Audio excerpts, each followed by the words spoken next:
Hey, college football fans, I'm Ivan Maisel. On the latest Championship Drive podcast, UCF head coach Scott Frost joins us. You can find us or subscribe to us in the Listen tab of your ESPN app. Good day. Coming up on the First Take podcast, what will it take for LeBron James to pass Michael Jordan among all-time greats? We'll debate it. Plus, Skip and Stephen A. get heated on Tom Brady, Floyd Mayweather, and yes, Tim Tebow's legacy. And we also say goodbye to Skip here on First Take, a very emotional day. Let's get it started. Man, it is actually here. My last day on ESPN before I move on to my next endeavor. This is my last day at this debate desk in this studio after nearly 12 years on this show, 23 years on various shows on this network. On this show, I've gone from that crazy Woody Page in New York City on cold pizza to my man right here, Stephen A. Smith, on First Take in Bristol, Connecticut. Well, I should say, I've often been in Bristol, Connecticut, but he has been everywhere and anywhere. But he's here today for me, and I love him for that. We've had our battles on this show. We fight like brothers. We get mad. We love each other. And I'm going to miss him more than he has any concept, as I'm going to miss this woman sitting next to me.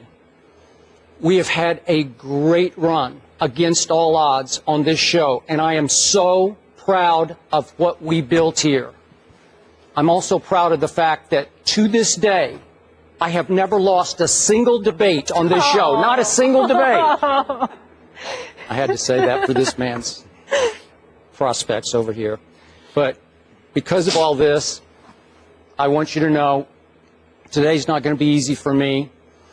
Just hope I can keep it together, and I'm actually glad we're not quite as long today. It's just an hour and a half of mixed emotions, bittersweet emotions. We're going to open by doing what Stephen A. and I always do. We're going to do some current topics. We're going to discuss and debate LeBron's legacy and Kevin Durant's next destination. Then we are going to re-engage in some of our classic debates, such as who was more right about Tim Tebow? We know the answer to that one, don't we? So, the time has finally come. One last time. Hit it, Wale. Let's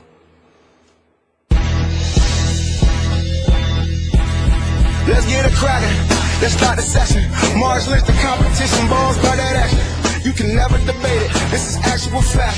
Stephen A. with the flavor, baby. I skip through a track. I'm like, say what? Say what? What's up with all my haters? I'm a ball when I perform. So my jersey's in the air. I'm allergic to my haters. Every morning I prepare. 4 takes, that's you. 3 takes, not me. 2 takes if you lucky. First take, stop me. 4 takes, that's you. 3 takes, not me. 2 takes if you lucky. First take, you got me.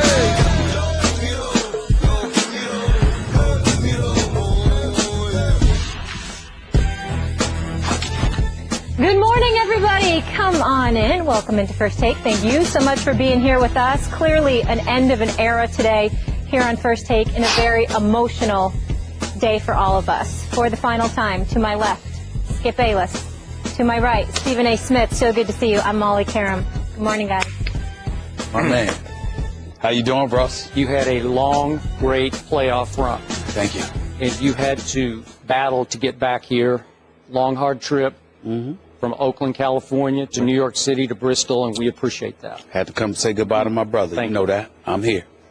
All right, gentlemen. Let's Try go. not to get too emotional today. Yeah. We ready to work? Let's do what we do. Always ready. All right, and we're going to start with the NBA. LeBron James won his 3rd NBA title, joining Michael Jordan, Bill Russell, and Kareem Abdul-Jabbar as the only players to win 3 titles and 4 MVPs. He also trails Michael by 3 titles and 3 Finals MVPs. Kevin Pelton on ESPN.com notes that James has now played in more finals than Jordan. And while it didn't always translate into victories for his team, James' best finals performances have rated better individually than Jordan's best. Skip, bottom line, will he ever be better than MJ? Mr. Smith, maybe 2-3 weeks ago, I brought this topic up on this show, and you said, oh, come on, stop it. But I told you if LeBron wins his third ring, this will be a hot topic that will gain momentum and legs in the few days after LeBron wins his third ring. Okay. All I heard yesterday, all I read yesterday was, is he better than Jordan? I heard a number of commentators on this network say, yes, he's already surpassed Michael Jordan. And I read Kevin Pelton's excellent analysis, all stats-based, that made the case he's on his way to surpassing Michael Jordan. You know my answer, and I think I know yours, unless you've changed on me in the last 24 hours, and I doubt that. You doubt it. No, LeBron will never be greater than Jordan because he can't be greater than Jordan. This is an unfair question to both LeBron and to Michael Jordan because, obviously, as you point out, Molly, Michael played in 6 finals and won 6 finals with 6 MVPs. And I'm sorry to the LeBron apologists today. I don't want to pile on. I don't want to try to detract from the greatness of LeBron James. And obviously, he is all-time great. You put him in your top, what would you say yesterday? Top LeBron 3 or top 5? Top easily. 5, okay. Top 5 easily. That's the greatest small forward of all time, yes. But if you go to the top and you start saying better than Jordan, it's just wrong unless you want to just build the case with stats. What have I said from the start? LeBron James is a stats beast. He is a triple-double waiting to roll out of bed and triple-double. He's already played in 20 more playoff games than Michael Jordan played in. So obviously the stats are going to pile up because he is all-time gifted and all-time great and an all-time performer, a consistent performer in NBA Finals. But there are certain things about his resume, I'm sorry, I can't erase. And now that I'm pushed into this corner, again, forgive me, I'm just going to list a few things here to the LeBron apologists and protectors and defenders. Michael Jordan never had a meltdown against the Boston Celtics the way LeBron did in the second round in 2010. Do you remember that one? It was pretty ugly. There are all kinds of rumors flying, and LeBron was in this and involved in that. Remember all that? Mm-hmm. And even more so, Michael Jordan never had the meltdown that LeBron had in the finals against the Dallas Mavericks. It was the chosen one turns into the frozen one, and I still can't figure out exactly what happened. And then Michael Jordan never had that stretch late in a Game 6 that LeBron had against my Spurs in 2013. 3 late turnovers, then missing the 3 that would have tied the game. Long rebound to Chris Bosh. Whipped it to the corner to Ray Allen, who saved LeBron's legacy with that tying 3. Then LeBron was great in Game 7, and I take nothing away from that. Michael Jordan never had a finals like LeBron had against my Spurs then in 2014 when LeBron played 4 lackluster games, like shockingly to me disengaged games, and his Miami Heat team got blown off the floor in 5 games by a record finals margin. MJ never had anything quite like that. So I step back from his resume and I say, how can you begin to make the case he's better than Michael when Michael never had these stains on his resume? I mean, Michael has as pristine a resume as you will ever encounter in pro basketball. I don't think we'll ever see another one like it. I could be wrong. But Michael Jordan, obviously, bottom line, was regarded as the greatest clutch player, at least one of the greatest. And clutch has never been LeBron's greatest strength or forte. So in the end, I can't even put them in the same sentence. And I don't know if you can help me lend some perspective to this. Well, the issue is not your perspective. The issue, Skip Bayless, on your last day here on First Take is the fact that you feel the need to provide a perspective. I didn't bring it up yesterday. Yes, you did. Did I write the Kevin Pelton story? No, you did not. But so Wait. what? So there's plenty of stories that have been written by people that we didn't agree with. We ain't talking Time about out. it. You want to talk about I watched Around the Horn yesterday. Frank Isola, Woody Page, Bill Plaschke. They were all making the case that LeBron is right there with Michael Jordan. I'm sorry, I heard it on our network. Well, here's the deal. LeBron James is right there with anybody on the planet in the history of the game as it pertains to talent. Production is another matter. To me, it's not a discussion. To me, it's insulting to LeBron James today to even bring up the subject because there's a parade that's scheduled to take place at Cleveland tomorrow. The man just won the championship. There's no reason to go here because it's a way to sully what he has accomplished now. As it pertains to Michael Jordan, we all know the bottom line is there is no argument here. Okay, wait. You know, and listen, I think I know, but it's not we all know. They're talking talent. They're talking in terms of what they see. They're talking numbers. Well, let's go with some numbers. 6 NBA Finals, 6-0 in the NBA Finals, 6 NBA Finals MVP. LeBron James record, 3-4 in the NBA Finals. LeBron James averaged 30 a season plus 3 times in his career. Michael Jordan did it 8 times. LeBron James has averaged plus 30 in the postseason, I think 2 or 3 times in his career.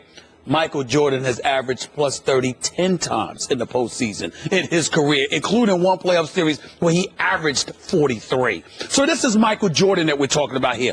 Same field goal percentage shooting, okay? He averaged 30 in his career per game. He averaged better than that in the postseason for his career. So numbers-wise, in that regard, he would win. Now, analytically speaking, as it pertains strictly to numbers in this day and age, what I highlighted and what they're highlighting about the greatness of LeBron James, I argued was an impediment to his success in the aftermath of losing Game 4 and falling down 3-1 in the NBA Finals. What I said at that particular juncture was simple. Specifically and only in Game 4, LeBron James was playing for numbers. LeBron James didn't go out there like a rough rider, like a dog, and be like, I'm going to win this damn championship. I'm not losing. He almost was playing as if to say, as long as I put up my numbers, then we are good. It won't be a situation where we're going to lose, it's going to point, the finger's going to point at me. Years from now, people are going to look at my stats and say, bam, I did my job. That, to me, appeared to be how he was playing in Game 4. Games 5, 6, and 7 was when LeBron played the kind of basketball that numbers had very little to do with. Despite the back-to-back 41-point performances, despite the triple-double in Game 7, LeBron James in Games 5, 6, and 7 played like a man who was out to win a championship, not out to pad numbers. When you see these people talking about LeBron James and his greatness and it being comparable to Jordan, what they are talking about is numbers and in terms of his PER and all of this other stuff. They're not paying enough attention to the eye test and the intangibles where you're looking at a guy that's going out there and saying, we're not losing to you. That's what MJ had. That's what Kobe had. That's what LeBron James put on display in Games 5, 6, and 7. Okay, now, I but never it wasn't said he in was Game trying 4. to pad stats. No. Just I said it. Okay. I said that. In Game 4, I said that's what it looked like in Game 4 only. That's all I was saying. And I said if you want to win the championship. Even I didn't think that. Yeah. But if you want to come back from that, you got to step up and be a rough rider and not give a damn about your numbers. So you got to be about winning, which is what he did in 5, 6, and 7, which is why he's the champion today. So are you saying that today, LeBron's day, I should refrain from objectivity? No, I'm saying I'm being disrespectful to be honest. You can't you're being disrespectful by broaching this subject and I didn't broach it. Yes, you did. You didn't. Listen, Skip. We woke up for 3 years every morning with the pick of the litter in news items that were out there. Okay? There's plenty of news items every single day we ignored. You could have ignored this. You didn't want to. On your last day. On your last day. You wanted to question LeBron James. Your last day. I am supposed to ignore the most compelling figure in all of sports? No, I didn't say ignore all him. Of sports. I said this topic. Don't switch on. Who you talking about? Wait, LeBron? Molly, you know what I love? Hold on. Who you talking to right now? You ain't talking to Molly. You're talking to me. No, I know know Molly. you. So you're talking to me, okay? And you can go anywhere you want, but you ain't gonna find somebody that know you like I do. You did not have to pick this subject. Going out the door, you getting on LeBron. Going out the door. This is what you're doing. So I'm supposed to. Is that not what you're doing? I'm supposed to. Wait a second. I'm supposed to refrain from pointing out that Draymond Green did get suspended for Game 5. Is that a fact? No. Wait. Can I finish? Did we not do that yesterday? Wait. Did we not do that yesterday? No, we're doing a topic right now on LeBron. What just happened? And should I refrain from pointing out that both Bogut and Iguodala, his nemesis defender, both got hurt in games 5 and going into game 6? Should I not bring that up? So the LeBron who got bad breaks last year, he lost Kevin Love and he lost Kyrie. Bad breaks. He got great breaks this year, and I give it up to him. The injury gods smiled on LeBron, and he cashed in. And he was great in those last 3 games, but he doesn't belong in the same sentence with Michael Jordan. Skip Bayless. Yeah. Who are you talking to? Again, I tell people all the time, hold on, do not argue with you about the facts. Argue with you about your perspective. The perspective, I'm not arguing your point. I'm saying, what you bringing it up today for? There's plenty of stuff to talk about. What you bring it up today for? Your last day going out the door. You're going to sit up there. One day before his parade, you're going to bring this up. One day before his parade, you're going to bring it up. There has to be one voice of reason. One voice of reason. Reason, that's what it is. This is what he does. Let's wrap it up. Last day. Kevin Durant plans on playing in the Rio Olympics after he makes a decision about his looming free agency. Durant spoke about free agency at the release of his KD9 shoe on Monday. Take a listen. I don't care about commercials. I don't really care about that.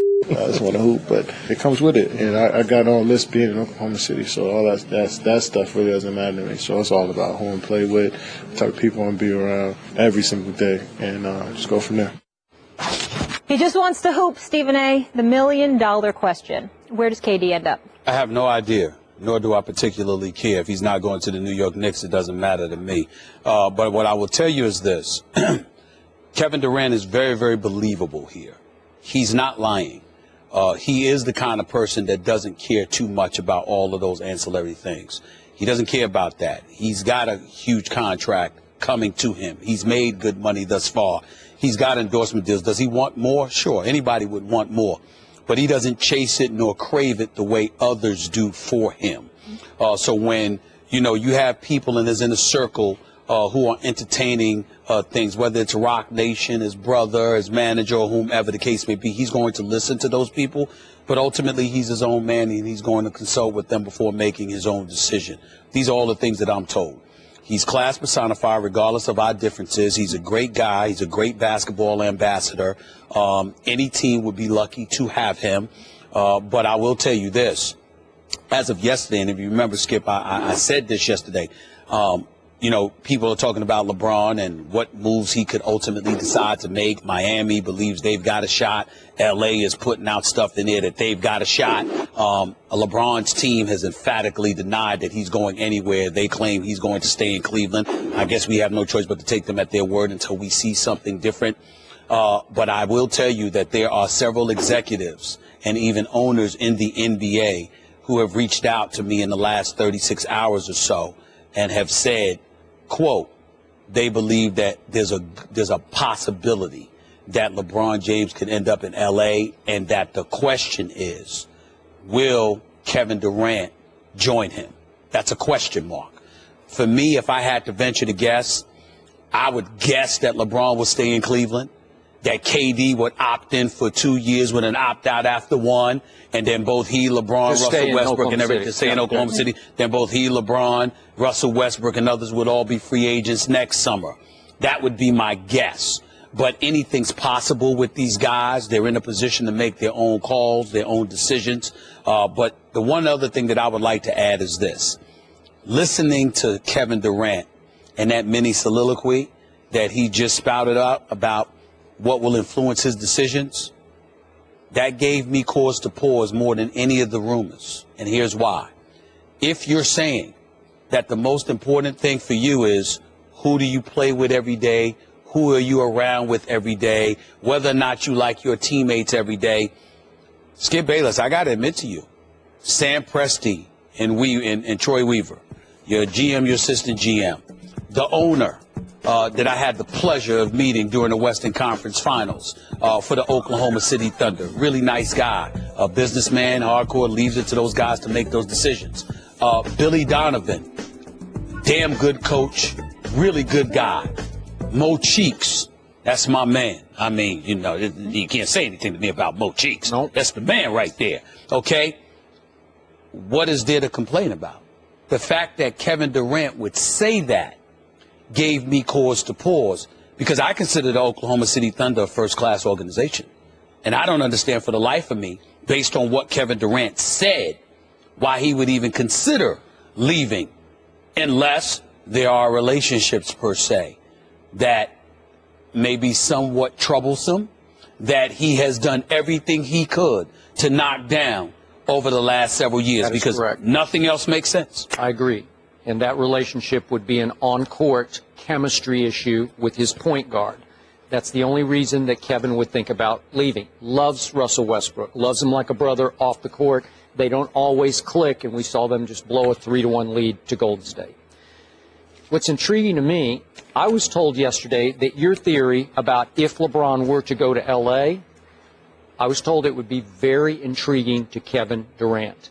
That would turn his head if, in fact, LeBron wanted Kevin to join forces with him in L.A. Only thing I would say to that is that it wasn't a theory, it's what I was told. Okay. And LeBron's team emphatically denied that, but that's what I was told, that he's considering. After what we just witnessed in the finals, it's hard for me to believe LeBron will leave. It's just hard. It's hard for me to believe right now he would leave too. It appeared at various times that he and Kyrie had some chemistry issues that they resolved. I mean, that was pretty great. I think they both found their roles and their spots. Yes. Okay? And talk about a young potential superstar coach, and was Ty Lue. The more I look at what Ty Lue did, very impressive. It was special now. Yes, he is. And Doc Rivers did a good job with his protege. Hey, did he? Yes, sir. So the pieces are in place. Could they repeat? Sure, they could repeat next year. So it's hard to believe that LeBron would just up and move to L.A., even though, as you point out, he now has a home in L.A. Yep. Kevin Durant now has a home in L.A. That is true. And wouldn't it be great, I'm sure in the backs of both their minds, to revive the tradition of the Los Angeles Lakers? Not only that, they'd own the marketing. They'd own it. I mean, to be in purple and gold in Los Angeles, it doesn't get much bigger than that if they were to get together. Both of them would reap, the benefits exponentially, even though LeBron doesn't need it and Kevin Durant doesn't care for it as much as the average athlete would. And all of a sudden, those young, inexperienced Laker players would start looking pretty good if you could mix and match them around LeBron and Kevin. Okay, so I think that would have potential. Then Mark Stein just wrote about, just posted, I think, on .com, that this whole notion of would Kevin go to the team that knocked him out, go to Golden State, and it would smack of if you can't beat them, join them. But then after we watch Golden State collapse, can we now step back and make a new case? They need Kevin Durant. Can you make that case? I wouldn't say that. Well, you know what? You could make a case of it based on the fact that they had nobody that really stepped up outside of Draymond. But keep in mind that their perimeter shooting is not the problem. It's that they have no post game to speak of, and Durant is not going to help in that regard. But he's a prolific scorer. But the flip side is he's going to take shots away from somebody. So I mean, but he's one of the top 3 players in the world. And if you're Joe Lacob, you're certainly going to make a run. You're going to make a run because you can afford to do so. Again, we don't know what's going to happen. Ultimately, it comes down to this. Even with Kevin Durant, LeBron's name is circling all over the place because LeBron and what he decides to do may very well emphatically influence the free agent market. Even though I'd still be shocked. Remember, I was shocked he left South Beach though.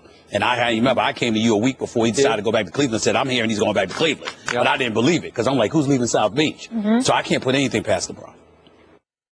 Hey, I'm Ty Wenger, and this week on ESPN The Mag, the podcast, we remember Muhammad Ali with Derek Jackson and talk NBA with writers Taffy Burdesser Ackner and Ramona Shelburne. It's a cast of thousands. Subscribe to the podcast under the Listen tab of the ESPN app. It's TiVo time! After the Broncos got off to a 1-4 start back. All right, I'll let it go. No, that's all right. Go ahead. Well, we can let it play. They made a change at quarterback. We all know what happened. He led the Broncos to an 8-5 record, including a playoff win over the Steelers. Let's just let it breathe for a second. Yeah, let it breathe. Let him play. Just let him play. Let him play. Let him play. The Broncos traded Tim Tebow after signing Peyton Manning, and Tebow never started a game at quarterback after that. I'm going to let it play one more second here. Go Go ahead and let it play. Go ahead. Kick the music off. This is last day. This is last day. Go ahead and kick it. Billboard. Number one. He's a playmaker. Won a Webby Award. Oh, Webby. It did. Unleash. Let him play. Enough. Speaking of Turn it off. let's do it. You know what? That song will be in your head the rest of the day. You know what? The rest You know of what? the day, It'll never get out of my head because it was in my head every day for 2 years. 2 years. Paid your dues. Almost quit. Sir. Almost quit because of Tim Tebow. Yeah, I know one almost Monday quit you television. almost quit. Oh yeah, I know that. That was true. We didn't talk about that. You got me there. Go ahead. Go ahead. I don't know about that. I'll stay tuned. It's your last day. Go ahead, man. Go ahead. Ask Take that question, Molly. Who was more right about Tim Tebow? I'm about to unleash on Let Mr. it play. Smith here. All in. Yeah.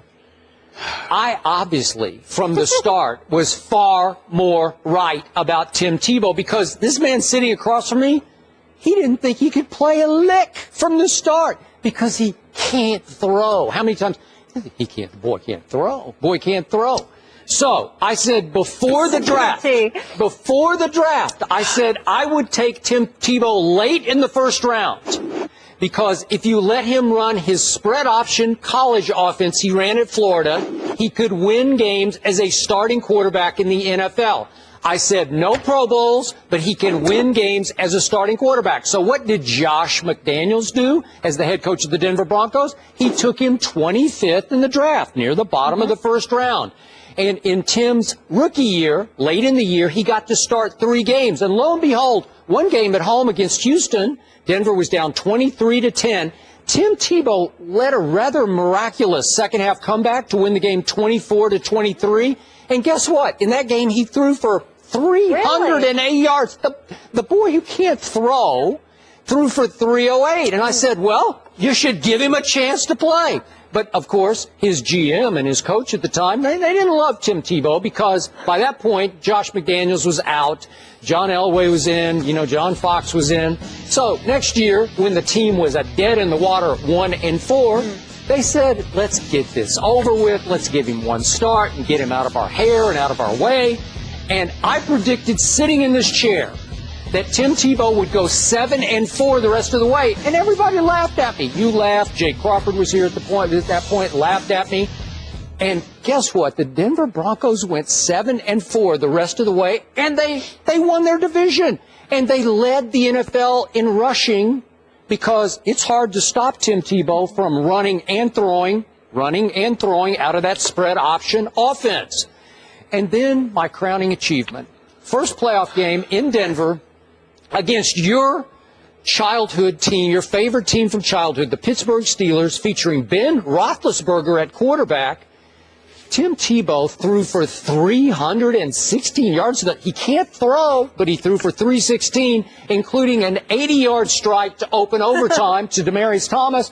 Look, there he goes. There he goes. It was the highlight of my career. Oh. Tim Tebow led an overtime victory in his first playoff start against the Pittsburgh Steelers, and it might have been the low point of your professional career on television, I must say. So who was more right? I mean, it's over. It's like a Michael Jordan versus LeBron question. It's over. I did it. You lost. Don't you ever say I don't love you, boy. I came back here to say goodbye to you, and you throw Tim Tebow at me. Yeah. I mean, it doesn't get much lower. It doesn't get much lower than that. Let me say this. Let me say Skip is right about one thing. Unquestionably, the lowest point of my on-air career was Monday, January 9th of 2012.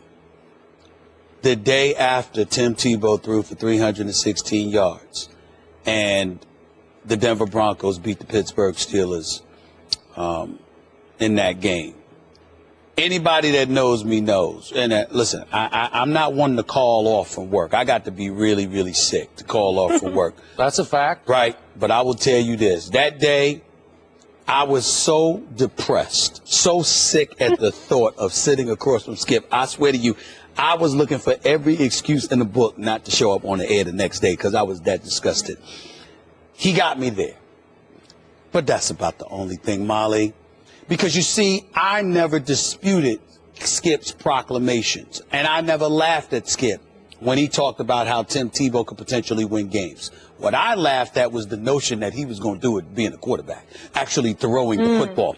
Now, details. Now, if you recall, it's very, very important details, Molly. Let's look at this for a quick second here. Because, you know, we got a bunch of producers in there that are a bunch of wusses when it comes to Skip Bayless. I mean, they'll sit up there and they'll cover him. That's right, I said it. You should say, they will protect Skip on this Tim Tebow thing. That's right, Antoine and Brian and Kevin, all of yous. They love Tim Tebow, loved Skip talking about Tim Tebow. They had a blast laughing at me because they knew how torturous it was, Molly. So that's why I called them all out with him. They're all in it together. All of them. Okay? You see what they're doing? You see what they're doing? This is what they did. This is what they do to me. This is what they do to me. I promise you, you won't hear that after today. I promise you that. Here's the deal. If you remember, Molly, when we were talking about Aaron Rodgers, and we were talking about 60% completion of his passes, Skip was like, oh, Lord, whatever. Well, let's go down and list that particular season. Tim Tebow, 40% completions, 48, 46, 47, 25% of his passes. He beat Kansas City one game 17-10. He completed 2 passes. Wait, what did you say? When he beat Kansas City? That's right. When he beat Kansas City. So what's the object of the game? Wait a minute. No. But that's not the objective of this debate. No. This debate is about my point. Okay. He can't throw. Oh, okay. That's all I ever said. I never said he was a loser. I never said he didn't have intangibles. I never once said he didn't belong in an NFL uniform, that he couldn't make a contribution to the team. A matter of fact, I was on the record believing he got railroaded in New York playing for Rex Ryan. Okay? What I said, I don't know about Jay Crawford. I don't know about all these other people. Me. I'm accountable for me. I said the boy can't throw. Sorry. The man can't throw. He can't throw. And since that following season in New York, the man can't get a job. Got cut by the New England Patriots. Can't get a look from anywhere else. Jacksonville didn't want any parts of him, and he was down there playing in Florida. This man can't throw. I wish him nothing but the best. I think you messed up his career because of how much you loved him and how much you bloviated about him. But it is your fault what happened to him. It is your fault. I did it. You were the secondary fault. The primary fault was the fact he can't throw, and he wants to be a quarterback. That's the point. There is no doubt that I am more right than you. There is no doubt that I was right on the money because I always proclaimed he couldn't throw, and he has proven beyond a shadow of a doubt he can't throw. Sure. Help me out. That's what it is. During that run in which he went 7-4, I still said he couldn't throw. Can I please go ahead? Sure. During his 7-4 run, his second year in the league, first time as a starter, in the last 5 minutes of NFL games that year, help me out here. Yeah. Tim Tebow's QBR was #1 in the NFL. Does it take into account being able to throw under pressure when it matters most? Not that I know of. Not that I know when it comes to him. Why it's your favorite stat. Wait. #1. He was #1 in the NFL in the last 5 minutes of games. Do you know why? Because when the pressure mounted, he threw it very accurately. Wait a minute. You're leaving. No. But I got love for you. I'm staying. not going to do this to you. I'm not going to do this to you. I'm not going to let you walk out the door with this as your lasting memory. You don't want to do that. I'm being a friend here. Let it go. I'm proud of it. John Legend, the great John Legend, came on this show and sang, "Let It Go." Skip, won't you let it go? That's what he said. That's what he said. John Legend came to Bristol, Connecticut to sing to you about how you needed to let this go. Listen to the man. So I got one last comment. Sure. Someday, 20, 30, 50 years from now, somebody's going to look at those stats, those numbers that Tim Tebow compiled during his 7-4 season, and they're going to say, Tebow is forgotten now. They ain't going to remember him in 50 years from now. Wait a second. How did that guy not get another chance after he led a team to a division title? I promise you. I think there's going to be an uproar. A lot of people are going to be promise you, if Skip hadn't brought it up, nobody would have thought about Tim Tebow now. All right, we retired it. We're done. We're done with it. But we're going to continue. Oh, yeah, we're done over here. Hey, it's Coach Cal. I'm going to be on the morning block of ESPN2 on Thursday, 8 a.m. For all you fans and not so much fans, we're going to have some fun on Mike and Mike. Going to have Carl Towns with me, and we're going to do First Take, and I'm going to beat down Stephen A. Let's have some fun. 1 year after beating Manny Pacquiao, Floyd Mayweather's company, Mayweather Promotions, filed for the trademarks TMT 50 and TBE 50, which suggested he was going to come out of retirement to try and go for, of course, 50-0. One of the possible opponents would be a rematch with Manny Pacquiao. Stephen A. Smith. Are we going to see it? Really, from Manny Pacquiao. Oh, yeah. You are so wrong for this. From Manny Pacquiao, I would hope that Floyd would ultimately give me another opportunity to so bad. Wait, he's a senator now. You better show some respect. It's in the Philippines. Yeah. I respect. You better not ever go to the Philippines. I respect elected officials. I have no intentions of going to the Philippines. They don't have to worry about that. You might not get out of it. You know, listen. You might like it. I make fun of Manny Pacquiao, but I've spoken to Manny Pacquiao on many occasions. I love the guy. I got profound respect for him. He's one of the great fighters of all time. But, you know, would he beat Floyd if they fought again? No, it would not happen. Floyd would school him again, and this time he wouldn't have some rotator cuff injury to lean on. No, he would not. Having some politician, a.k.a. Skip Bayless, come into his defense, claiming that indeed he was fighting, you know, as a disabled individual. None of that would work. What would happen is he'd get in the ring, okay, he'd be hyped and psyched for it, and then he'd get in the ring with a genius defensively in Floyd Money Mayweather, who would make him miss 400 more times, probably re-tear his rotator cuff, and that would be that. I am hearing that there is a possibility that Floyd will come out of retirement and fight Manny Pacquiao in a rematch. I don't know whether that is true or not. I haven't spoken to Floyd Money Mayweather in quite some time. You know, who knows what he'll do. But I will tell you this, it is his choice. He has the right to do what he wants to do because the money that Manny Pacquiao clearly is looking to make, in large part through his philanthropy, is incredibly charitable, loves his people, and does what he can to take care of them. He might want to run for president there someday soon.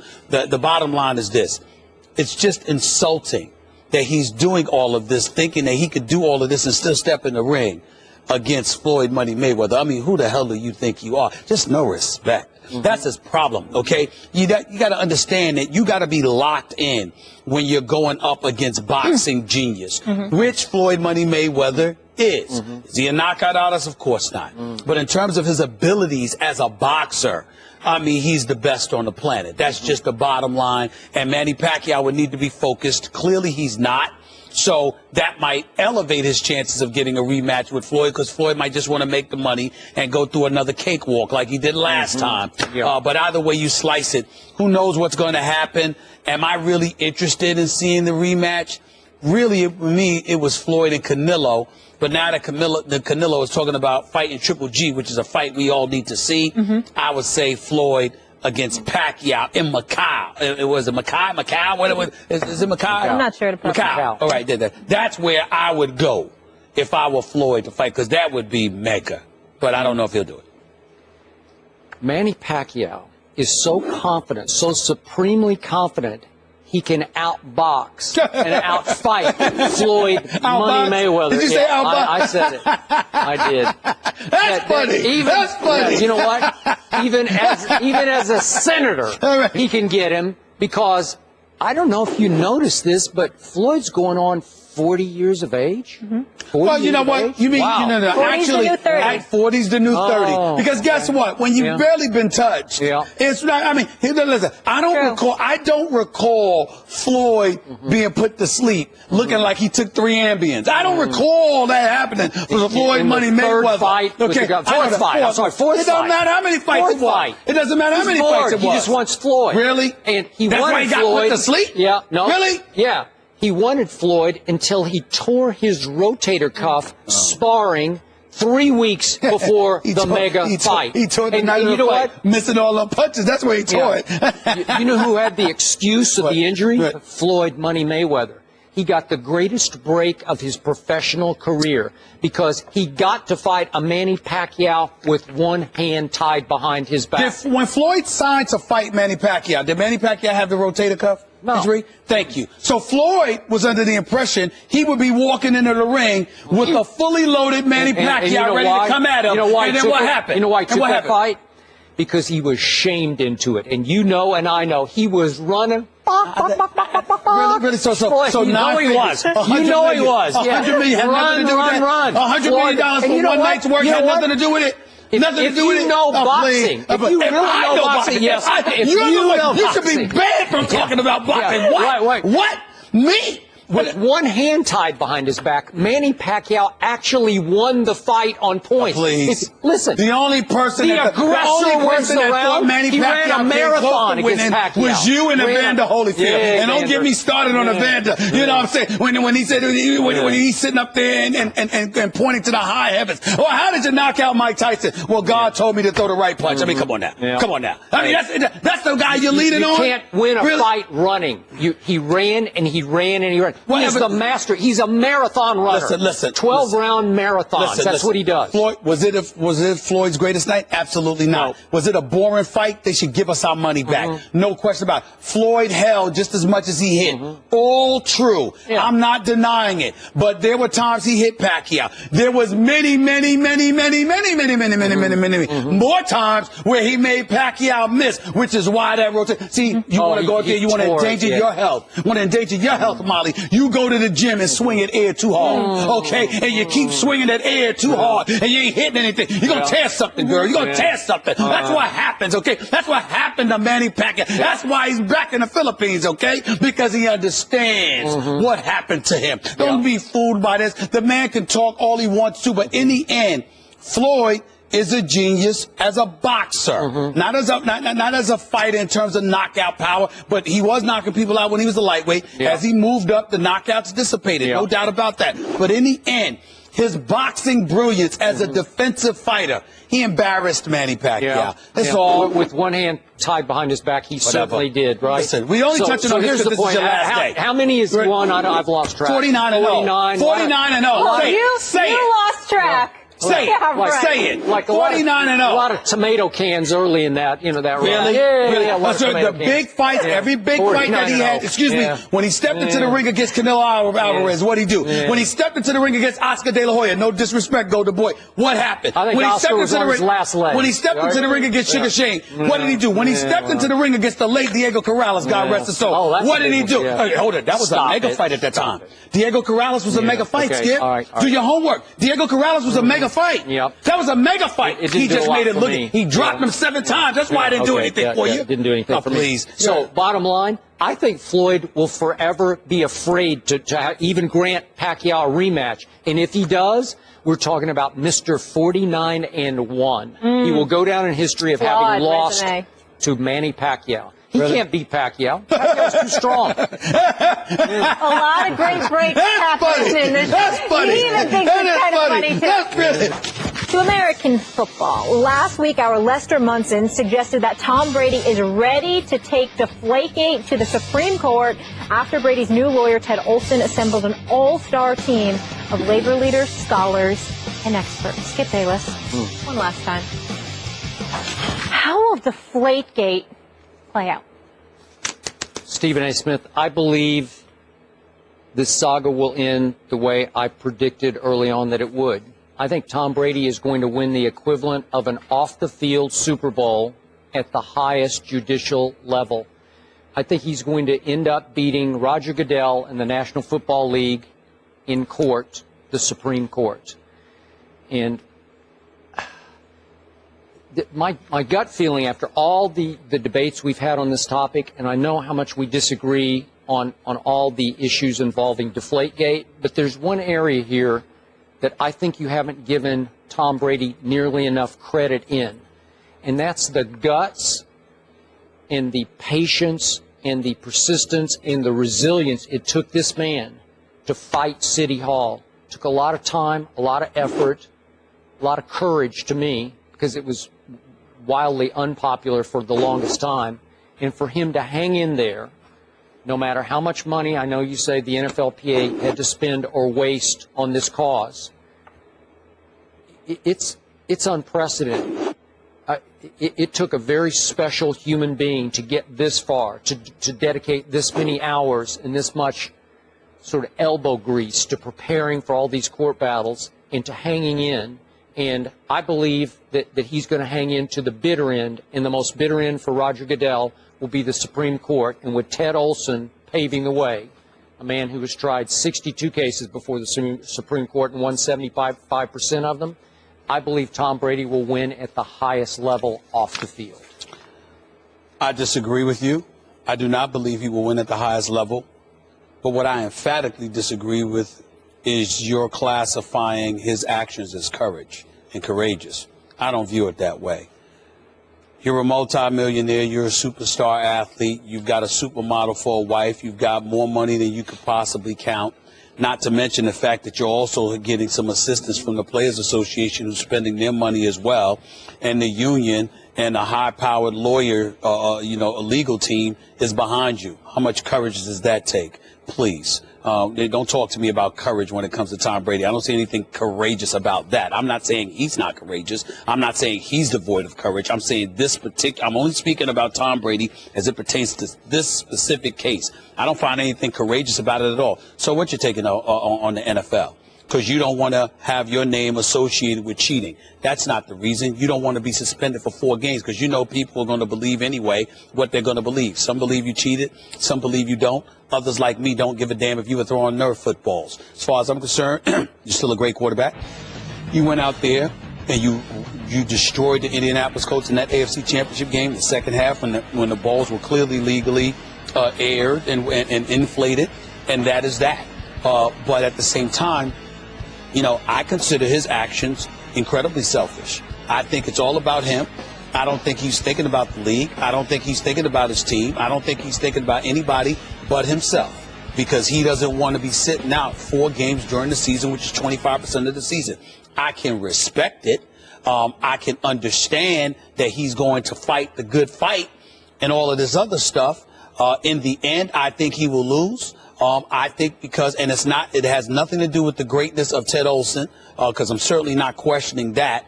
As a legal mind, he is elite. You win 75% of your cases in front of the Supreme Court, that makes you elite. He is no joke. I get all of that. But the flip side to it is that you're asking a cadre of judges to overrule their colleagues. You had a 3-judge panel that ruled in favor of the league 2-1 to overturn, your appeal. And then after that, now you're turning around and you're asking a panel of 13 judges to ultimately overrule the decisions made by the 3-judge panel. I'm saying that the excellence of the attorney and everything else, I think, will succumb to politics. And I think it's going to be very, very difficult for them to be willing to say to their colleagues, we are going to overturn your decision, okay? And we're going to go against the decision you made, and also open the floodgates, this Pandora's box, by ruling against the league, which is going to incite everybody to bring their cases to us, when you collectively bargain for the commissioner to have this power. There are plenty of instances throughout history in various sports where a commissioner had incredible power, and the decisions that were made by that commissioner were as egregious as it got. And still, the courts didn't overturn it because they said, even though we disagree with this decision, even though we find it reprehensible, we are not going to ingratiate ourselves into collective bargaining negotiations to a point where we're overruling the agreements that the league makes with the union.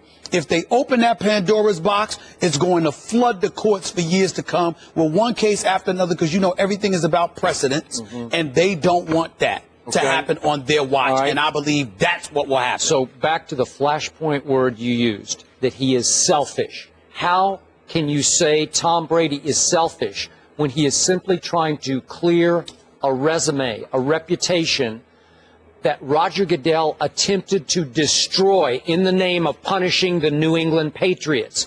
That was the fall guy. He said, I'm going to get Tom Brady for this. I'm going to sacrifice his reputation for the greater good. Let me answer that question before we go. I'm going to answer that question for you one last time. All right. On your last day by saying this. You are on the record saying that there were other people that may have had their hands dirty in all of this. If you're Tom Brady, then why don't you call them out? Why are you keeping quiet about them? Wait a minute. Quarterback of a team. Wait a minute. The NFL is coming at you in part, as you have highlighted, not just because of Tom Brady and Deflategate, but because of the history of the New England Patriots. Then why don't you speak on that? Okay, you don't have to defend yourself at the sacrifice of the rest of your organization. Well, they're the ones sacrificing him, according to you. Download and subscribe to Be Honest. All you have to do is go to the ESPN app and click on the Listen tab. On this edition, superstar comedian Kevin Hart, four-time NBA All-Star MVP Kevin Hart. You get it on this edition of Be Honest. So back in 2012, this man right here went on the record and said the Colts should have taken RG3 instead of Andrew Luck. So 4 years later, RG3 was released by the Redskins, and Luck is expected to sign a long-term contract, Skip, that could make him the highest-paid player in the NFL. So if you had known then what you know now, would you still have pushed for RG3 over Andrew? Obviously, if I'd known that in Robert's rookie year he would wreck his knee and lose his mobility and his confidence going forward, I would not want to take Robert that high, certainly over Andrew Luck. But are we sure? Are we sold on Andrew Luck yet? Because I'm not. I'm sorry. I see a turnover machine, rookie year, second in total turnovers to Mr. Butt Fumble, Mark Sanchez. Third year in the league, second to Jay Cutler in total turnovers. Last year, led the NFL in turnovers per game. And I got to tell you, I see a guy who can't protect himself, who takes too many shots, takes too many chances.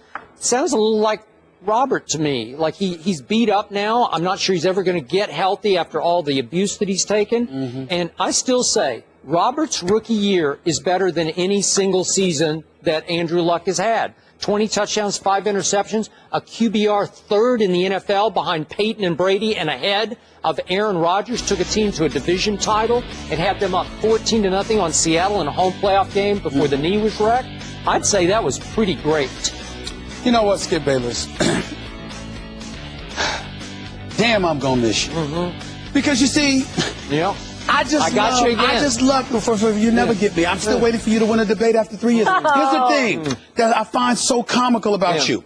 We know that RG3 had a great rookie year. But there is no question that Andrew Luck has had the better career thus far. Interceptions at all. From the wild card game to a divisional playoff win to an AFC championship game. Last year was a down year for him, but let's take into account RG3. It wasn't just the injury as to why he's going down. And I'm rooting for RG3, and I got love for him. But here's the flip side to it. Some of it he brought on himself that had nothing to do with injuries. You know, you called them RGIII. I did. Remember that? I did. I didn't get that. That wasn't me. That wasn't me, right? That was you. You came up with that. So my point to you is this. RGIII. RG me. RG with the wedding photos. RG with all of this other stuff. Stuff that you said, I don't understand what's going on here. You bring this kind of attention to yourself. It impedes your progress. It curtails your ability to be as successful as you could possibly be. Blah, blah, blah, blah, blah. That was you. I don't recall Andrew Luck being that dude. I recall Andrew Luck being a guy that just loves playing the game. He just turns it over and goes on to the next game. Yeah. It's okay. It's okay. He wins more than he loses. He wins more than he loses. Turn it over. He wins more than he loses. That's all he does. Let him play. Oh, he's Tebow now. He's been a part of our mornings for 12 years, entertaining us here on ESPN2. His talent, undeniable. I affectionately call him the godfather of debate. That is a compliment, Skip Bayless. Thank you so much, and we're going to walk down memory lane right now with the one and only Skip. The veteran showstopper from Vanderbilt, Skip Bayless! Here we go. Look at that smile. I can't remember when I've been more fired up for a show. I'm Skip Bayless, and I'll tell you why Notre Dame's win over Michigan isn't leaving all Irish eyes smiling. Skip, come here. Come here in the kitchen and dance with Skip. Skip it! Stephen A. Smith, here I go again. It's asinine, asa 10, asa 11, asa 15. Skip is, it looks like LeBron James. Wait, Jack, come on, my flying elbow. Hello, whack here. Has Skip Bayless ever did any sports? At least I don't look like Tarzan and sometimes play like Jane. But other than that, here in San Antonio, I have been elected the mayor of this beautiful city. Go Spurs, go! I couldn't sleep last night because a question kept rattling around in my brain. Oh my God, what happened? How about them Dallas Cowboys? How about them? Yes. This kid is a gainer.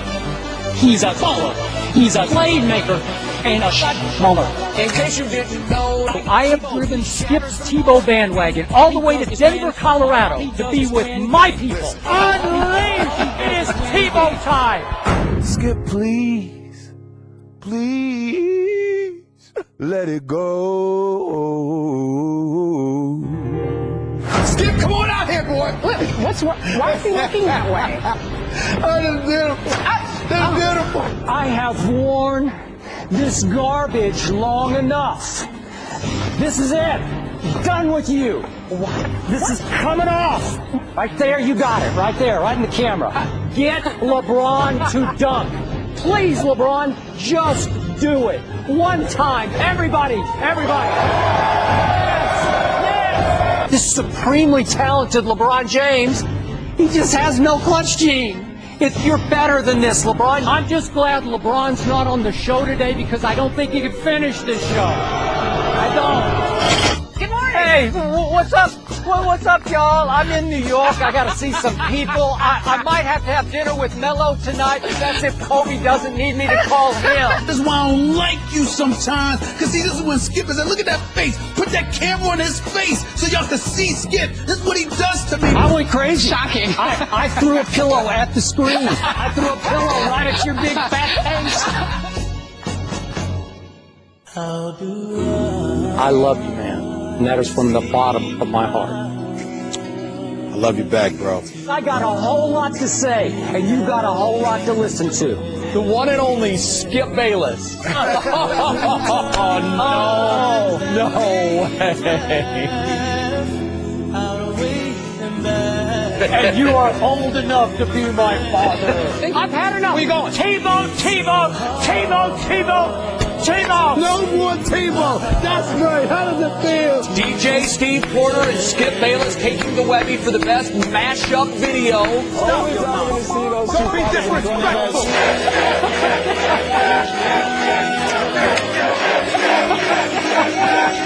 Do hereby extend special recognition to Skip Bayless for being the best there ever was. Wow! A handshake for me today is not enough. Will you excuse me for 1 second? Oh, we're doing this. I got a hug. I got a hug.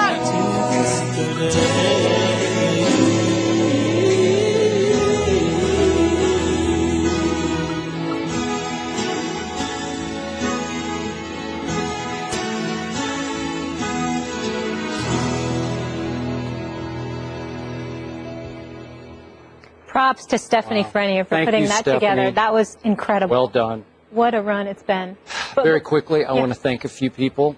I do want to thank Darren Woodson and Nellie, and especially Tony Romo. That was my shock of the day for taping those little tributes to me. Thank you very much, Tony. I didn't know you had it in you, but I appreciate it. I want to thank the president of this company, John Skipper, for all he has done for me and making it so hard for me to leave. I want to thank Marcia Keegan for actually making this show and all that we built possible. I want to thank Chuck Salaturo for his guidance and his support day after tough day on this show. I want to thank our staff for caring about this show as much as I did. I want to thank Antoine and Kevin and Brian and Steph for all they've done for me and for us. I want to thank you, Molly, for just sitting on that hot seat day after day and putting up with me, the pain I can be occasionally, and with us, the pains we can be occasionally. I love you guys. And in the end, I want to thank my partner, my brother, and my friend, Stephen A. Smith. I am going to miss you. I am going to keep in touch with you. and I'm always going to love you like a brother. And I appreciate all you have done for me and all you have put up with from me. And I will love you till death do us part. Wow. Before you go, Stephen, real quick, we have a cake for you. Our staff wanted to get you, and our coordinating producer, Antoine Lewis, has a gift for you we're going to bring out from the staff. Beautiful piece of artwork, Avengers theme from James Reyes. Stephen A's War Machine, you are Iron Man. Yes. And I am Black You've been the Widow. Iron Man, Skip. Thank you. Thank you very much. That's pretty sweet, right? Thank you. Yes. Yeah. Appreciate Stephen that A., very go much. ahead. I'm sorry. Let me say this. I've said on many, many occasions that I would never have done First Take if it were not for you. I had no desire to do this until you asked me to do it. It was long overdue. It was something we both wanted for a very, very long time. And you're just one of the best people that I know. I love you like a brother. I know who you are, what you've meant to me, what you've meant to this network, what you mean to the world of sports. People out there don't know how great you are. We're not just colleagues, we're friends. We are polar opposites. We are. We don't do a lot of the same things. We certainly don't believe a lot of the same things. But I have always believed in you. You're my brother from another mother. And we will keep in touch. We will see one another. And wherever you go, and I know where you're going, but wherever you go or whatever you're doing, you're family. You're family to me. You're family to my family. You always have been, and you always will be. I love you, and I wish you the best. I'm going to get up and give you a big hug. Let's do it. Take care of yourself. All the best to you. You know it.